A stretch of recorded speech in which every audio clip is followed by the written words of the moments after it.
তুমি কি মরবা না? তুমি কি কবরে যাইবা না বাপ? এই পৃথিবীর কত রাজা বাদশাহ কবরে চলে গেছে, তুমি কি কোনোদিন কবরস্থান দেখো নাই? তুমি কারো জানাজা পড়ো নাই? তুমি কি কোনো মানুষের লাশ দেখো নাই? আমি 5 দিন আগে আমার জ্যাঠার সাথে কথা বলে আসছি, বাড়িতে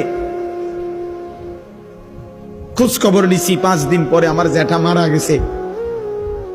আমি জ্যাঠার দিকে তাকাইয়া বাড়িতে গিয়া দেখছি আমার এই সেই মানুষটা যার সাথে আমি কথা বলছি, উনি নাই, চুপ হয়ে গেছে, হাত নড়ে না, পাও নড়ে না।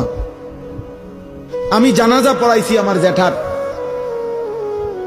তো জানাজার আগে আমি আমার জ্যাঠার কবরটা খালি, তখন কবরে রাখে নাই। আমি কবরের দিকে তাকাইয়া অনেকক্ষণ 8-10 মিনিট হইব, আমার বাবার কবরের পাশে আমার জ্যাঠার কবর।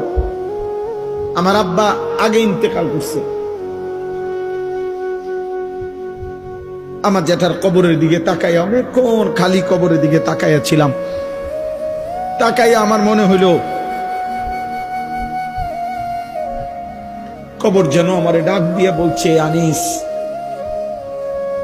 আমার কাছ থেকে 1 মুঠ মাটি দিছিলাম আমি তোমার জ্যাঠারে বানাইবার জন্য, আজ আমার মাটি আমি ফেরত নিলাম। ওয়াফিহা নুঈদুকুম, নওজোয়ান, তোমার মাটি মাটির কাছে ফেরত চলে যাবে। তুমি মাটি ছাড়া আর কিছু না। তোমার এই চোখ, নাক, কান, হাত, পাও, হ্যাঁ, এটা চোখ, নাক, কান, মাটি, মাটি, ওই মাটির টুকরা।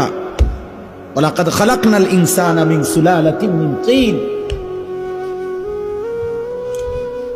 আল্লাহ বলছে শুকনো মাটি থেকে, ঠনঠনে মাটি, আমি সেখান থেকে মানুষকে সৃষ্টি করেছি। তুমি মাটির একটা টুকরা ছাড়া আর কিছু না।